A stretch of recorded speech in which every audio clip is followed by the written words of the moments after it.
बिस्मिल्लाहिर्रहमानिर्रहीम। अस्सलाम वालेकुम नाज़रीन। मुजफ्फरगढ़ में एक इंतहाई अफसोसनाक वाक़या पेश आया जिसमें साबका वज़ीर-ए-आज़म यूसुफ रज़ा गिलानी के बेटे अली हैदर गिलानी ने DPO सादिक डोगर से न सिर्फ बदतहज़ीबी का मुज़ाहरा किया बल्कि हर हद पार करते हुए गालम गलोच भी शुरू कर दी।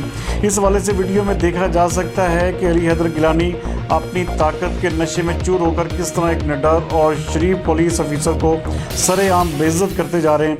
अगर नाज़रीन यहाँ पर कोई भी गरीब शख्स होता तो पुलिस भी उसके साथ वो सलूक करती कि जिसकी मिसाल दुनिया में न मिलती। यहाँ पर भी एक ताकतवर और गुरूर में डूबे हुए शख्स की ताकत आड़े आई और पुलिस ने इस शख्स को न सिर्फ जाने दिया बल्कि उसके ऊपर अभी तक ताहाल कोई भी मुकदमा दर्ज ना हुआ है।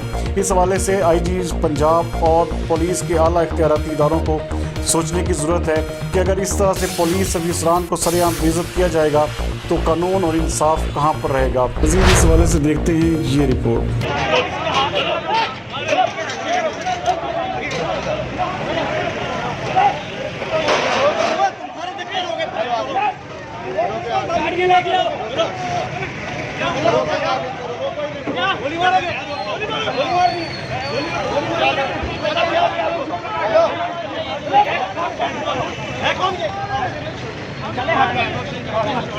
गाड़ी लाओ, गाड़ी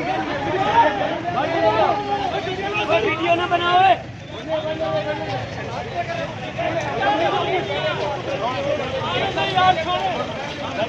गाड़ी लिया, गाड़ी